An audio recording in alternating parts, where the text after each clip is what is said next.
নমস্কার বন্ধুরা, আমাদের চ্যানেলে আপনাদের স্বাগতম।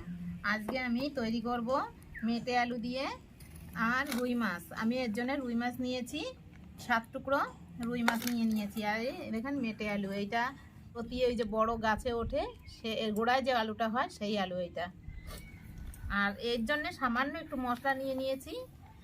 এইটা আছে কাঁচা জিরের গুঁড়ি, ধনের গুঁড়ি আর কাঁচা লঙ্কা, এই শুকনো লঙ্কার গুঁড়ি আর কাঁচা লঙ্কা, তেজপাতা, জিরে, তেল, লবণ।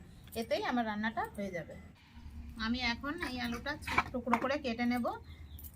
বন্ধুরা, আমার এই ভিডিওটা সম্পূর্ণ আপনারা দেখবেন কেমন করে আমি এই রান্নাটা করছি।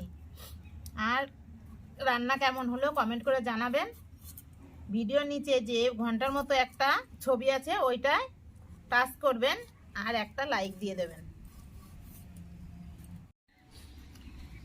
আমি আগে থাকতেই কড়াইতে একটু জল দিয়ে গরম বসিয়ে দিয়েছিলাম। জলটা আমার ফুটে উঠেছে। এর মধ্যে আমি এই আলুটা সিদ্ধ না করলেও হয়, তাও একটু গরম জলে ভাপ দিয়ে নেব, তাহলে লাল বিজলের মতো আছে ওইটা একটু কম হবে। ওর জন্যে আমি গরম জলের মধ্যে এটা ভাপে বসাচ্ছি। আলুটা কড়াইতে ভাপে বসিয়ে দিয়ে এদিকে আমি মাছে লবণ হলুদ লাগিয়ে নিচ্ছি।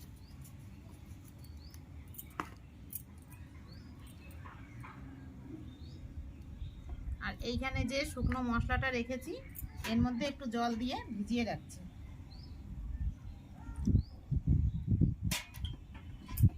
আমি 5 মিনিট মতো ভাপে রেখে এইগুলি নামিয়ে নিচ্ছি। এবার কড়াইটা ধুয়ে মাছ ভাজার জন্য বসিয়ে দেব। মাছ ভাজার আগে কড়াইতে সামান্য তেল দিয়ে আমি কটা জিরে ভেজে উঠিয়ে রাখবো। এইভাবে আমার মা এই মাছের ঝোলটা রান্না করতো। আমি আজকে মায়ের মতো করেই এই রান্নাটা করছি।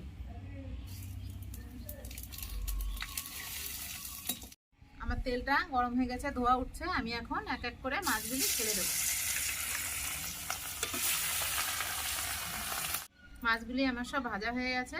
নামিয়ে রেখে আমি এবার কড়াইতে যে তেল আছে এই তেলের মধ্যেই 3টে তেজপাতা আর কটা জিরে দিয়ে দিচ্ছি।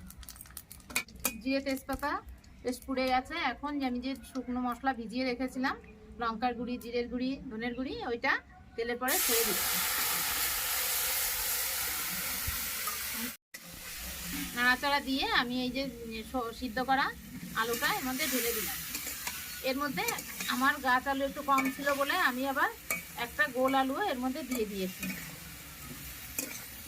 দিয়ে দিচ্ছি 2 চামচ লবণ, এরকম ছোট্ট একটা চামচ। আপনারা পরিমাণ মতো আপনাদের মতো দেবেন। আমি 2 চামচ দিয়ে দিচ্ছি এখানে।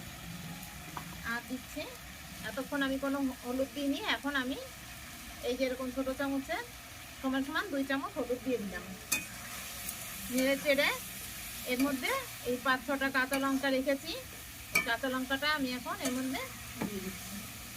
একটু নেড়ে চেড়ে এই যে এখন আমার এরকম হয়েছে বেশ মশলাটা। এর মধ্যে আমি এখন জল দিয়ে দিচ্ছি।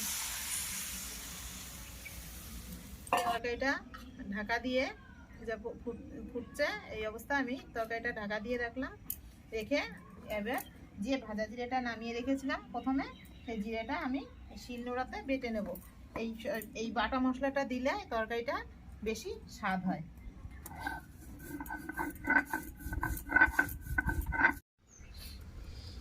আমি 10 মিনিট মতো ঢেকে রেখেছিলাম। এখন আমি আলগা করে দেখবো আলুগুলি সিদ্ধ হয়েছে কিনা।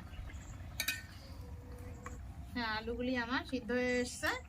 এখন আমি এর মধ্যে এক এক করে মাছগুলি ছেড়ে দিচ্ছি। মাছগুলি দিয়ে আমি আর 5 মিনিট মতো রাখবো। রেখে তরকারিটা আমার রান্না হয়ে যাবে 5 মিনিট রাখার পরে। ঝোলটা আমার হয়ে গেছে। এখন আমি নামিয়ে নেব। তা নামানোর আগে আমি যে ভাজা জিরেটা রেখেছিলাম বেটে, এই জিরে বাটাটা আমি এর মধ্যে দিয়ে দিচ্ছি। দিয়ে একটু নেড়ে তরকারিটা নামিয়ে নেব।